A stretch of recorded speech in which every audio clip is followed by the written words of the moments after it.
Karibu katika Mifugo na Uvuvi wiki hii, ambapo utafahamu muhtasari wa shughuli mbalimbali zilizofanywa na viongozi waandamizi wa Wizara ya Mifugo na Uvuvi kuanzia tarehe 24 hadi 28 Novemba mwaka huu. Waziri wa Mifugo na Uvuvi Mheshimiwa Balozi Daktari Bashiru Ali Kakurwa na naibu wake Mheshimiwa Ng'wasi Damas Kamani wametembelea shamba la mifugo na mfugaji Maloloi Kibangashi lililopo wilayani Mvomero, mkoa wa Morogoro, na kuvutiwa na kasi ya mabadiliko ya mfumo wa ufugaji, ambapo alitoa rai kwa wafugaji wengine kote nchini kuiga mfano huo.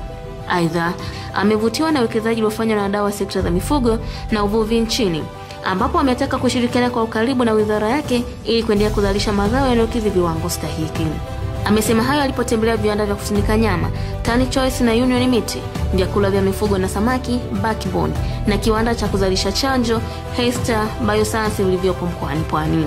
Kwa upande wake, naibu waziri wa mifugo na uvuvi Mheshimiwa Ng'wasi Kamani ameupongeza uongozi wa mkoa wa Pwani kwa kuweka mazingira wezeshi yaliyofanikisha uwepo wa viwanda hivyo. Waziri wa Mifugo na Uvuvi Mheshimiwa Daktari Bashiru Ali Kakurwa ameelekeza kufanyika upya tathmini ya fursa zitakazotokana na bandari ya uvuvi inayotarajiwa kukamilika mwishoni mwa mwezi Disemba 2025. Serikali kupitia Wizara ya Mifugo na Uvuvi yaanza rasmi kutekeleza mradi wa miaka 5 wa Jenga Kesho Iliyo Bora BBT.